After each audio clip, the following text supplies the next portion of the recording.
جاندی واری ڈرونا بنیو تے ہاتھ نہ لاندے ڈر دے، جنہ لئی تو پاپ کمائے اج کتھے نہیں تیرے کر دے۔ آج تو وہ تیرے ساتھ تجھے غسل دینے کے لیے آمادہ نہیں ہے۔ اولا لک فاولا ثم اولا لک فاولا، تیری خرابی آ پہنچی، ہاں تیری خرابی آ پہنچی۔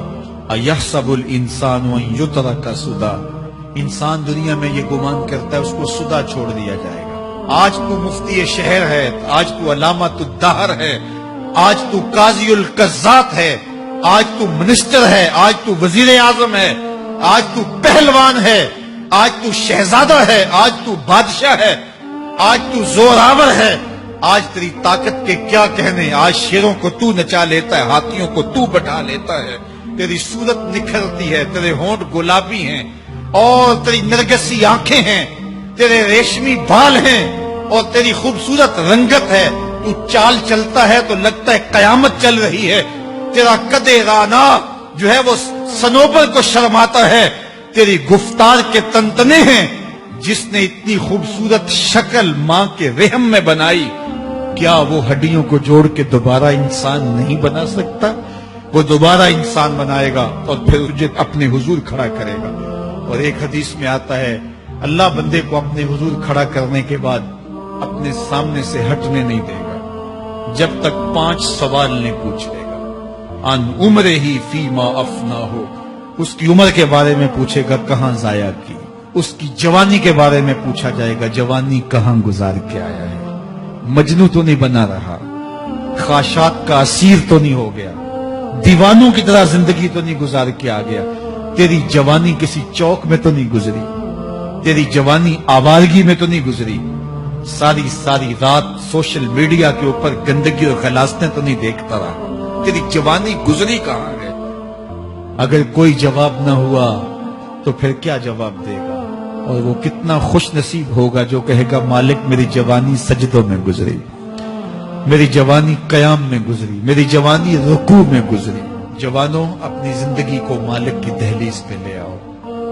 جوانی وہی ہے جو مالک کی چوکھٹ پہ گزرے۔ اپنے دل کا تعلق جوڑو، عشق کرنا ہے تو پھر آمنہ کے لال سے کرو، محبت کا رشتہ ان سے جوڑو، تعلق کا ربط ان سے قائم کرو، جوانی کو دین کی راہ پہ ڈالو۔ اللہ اکبر، سنو میرے حضور کا فرمان، انا حبیب اللہ، میں اللہ کا حبیب ہوں۔ پھر فرمایا الشاب التائب حبیب اللہ، جو جوان جوانی میں توبہ کرے وہ بھی اللہ کا حبیب ہے۔ آؤ اللہ کے حبیب بن جاؤ۔ جب آپ اپنی ساری زندگی اللہ کے نام کر دیں گے تو پھر وہ پوری کائنات تمہارے نام کر دے گی۔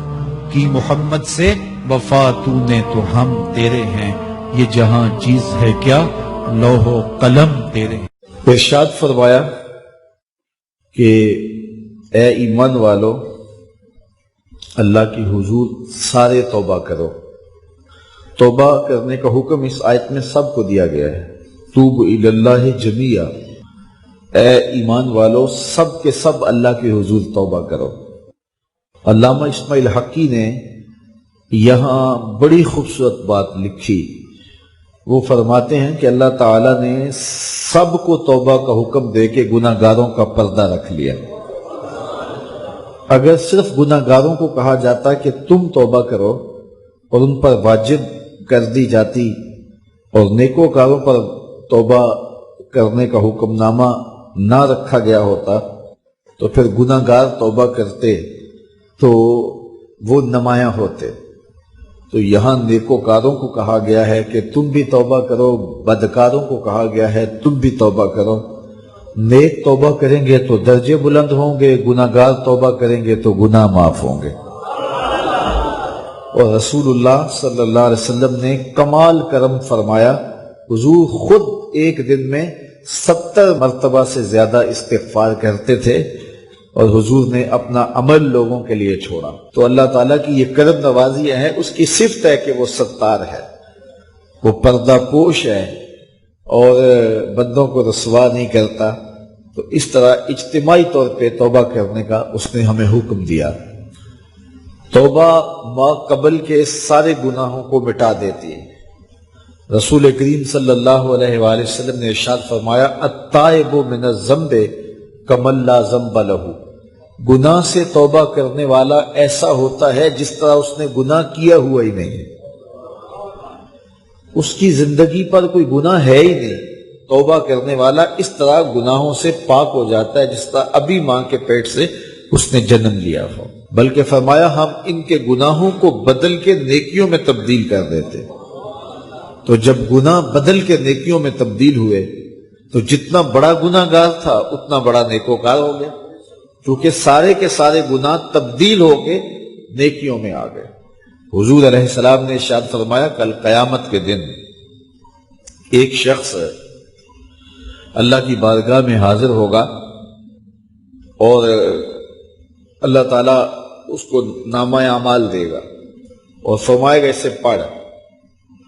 تو وہ جب اپنے نامہ اعمال کو پڑھنے لگے گا تو جو بڑے بڑے گناہ ہوں گے تو اللہ سے شرم اور حیا کی وجہ سے وہ نہیں پڑھ پائے گا، تو چھوٹے چھوٹے گناہ پڑھتا جائے گا تو بڑے بڑے گناہوں کو نظر انداز کرتا جائے گا، چھوڑتا جائے گا۔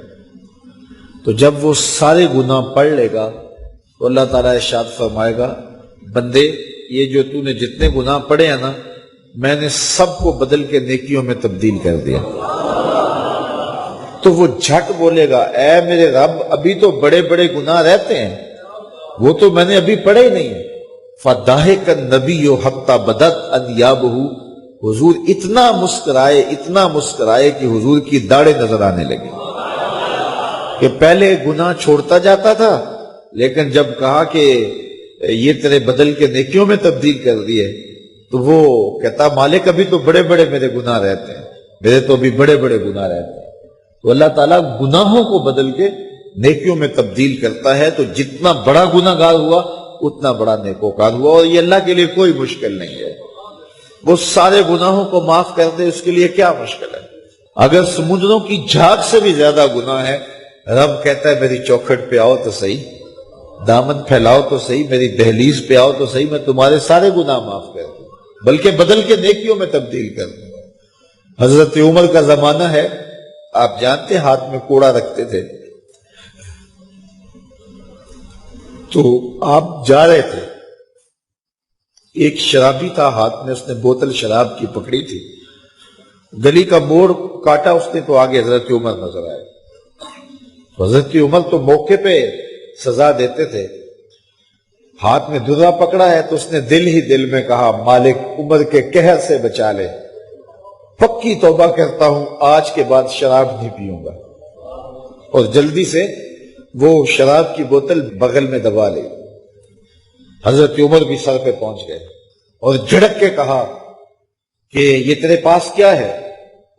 تو ڈرتے ہوئے کہا حضرت سرکہ ہے۔ تو عمر سے کہا نکال، تو جب نکالا تو واقعی سرکہ ہو گیا تھا۔ جو رب شراب کو سرکے میں بدلنے پہ قادر ہے وہ رب گناہوں کو نیکیوں میں بدلنے پہ بھی قادر ہے۔ اس کے در پہ کوئی آئے تو صحیح، جھولی پھیلائے تو صحیح، ہم تو مائل بکرم ہیں کوئی سائل ہی نہیں، راہ دکھلائیں کسے راہ روے منزل ہی نہیں، کوئی اس کی دہلیز پہ تو آئے، اس کی چوکھٹ پہ تو آئے۔ آفاق کے ہر ہر گوشے میں قرآن سنا کر دم لینا، اب رکنا نہیں، اب تھمنا نہیں، فردوس میں جا کر دم لینا، آفاق کے ہر ہر گوشے میں قرآن سنا کر دم لینا، اب رکنا نہیں، اب تھمنا نہیں۔ آفاق کے ہر ہر گوشے میں قرآن سنا کر دم لینا، اب رکنا نہیں، اب تھمنا نہیں، فردوس میں جا کر دم لینا، آفاق کے ہر ہر گوشے میں قرآن سنا کر دم لینا، اب رکنا نہیں، اب تھمنا نہیں۔